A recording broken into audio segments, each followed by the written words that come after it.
Сайн бацхан үзэгчтэй entertainment мэдээ хэлж байна. Бага насны хүүхдүүдийг амиа хорлолтонд уруу татдаг Момо гэх дөрвөн талаарх мэдээлэл захин орчинд шууган тариад байгаа. За тэгвэл энэ талаарх илүү дэлгэрэнгүй мэдээллийг үзэгч танд хүргье. YouTube хуудсанд байрсан Peppa Tora хүүхэлдэйн киноны дундуур Момогийн хүүтэн зэхвэ царайтай этгээд гарч ирэн бага насны хүүхдүүдийн толгойг эргүүлж амиа хорлох арга зааж өгж байгаа зэргээр оюун санаанд нь нөлөөлөхийг оролдож байгаа нь нэгэнд ил болсон.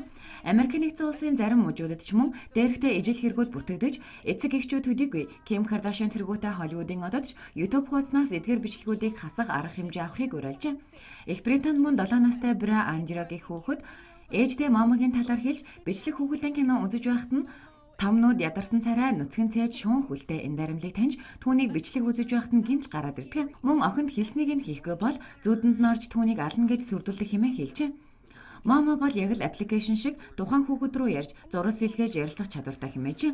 Охин энэ талаар хэлэхдээ Момо эхлээд зураг сэлгээж найз болохыг санал болгосон. Би чиний хамгийн сайн найз байх болно гэж илдгээр илэрхийлдэг гэжээ. Дараа нь ээж аваагаа унтсны дараа нүдрүүгээ хутгаар хатах, зуухаасаа гараа зүс гэх мэт амиа хорлох сэдэлтэй зүйлсийг шалдаг бөгөөд хэрвээ хүүхэд эсэргүүцсэн тохиолдолд гэр бүлийг нь алан хэмээн сүрдэлдэг байна.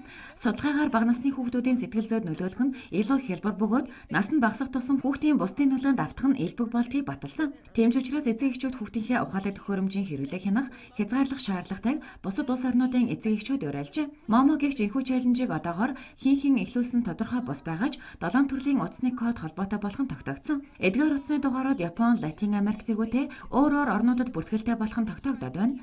Баримлыг Японы уран бүтээлч бүтээсэн бөгөөд тэрээр энэхүү челленжтэй огтхонч хамаагүй гэдг нь тогтоогдсон. Момогийн баримл Эх шувуу нэрээр өдгөө Токио хотын аимшигын бүтээлийн Ванила галерейд хадгалагддаг.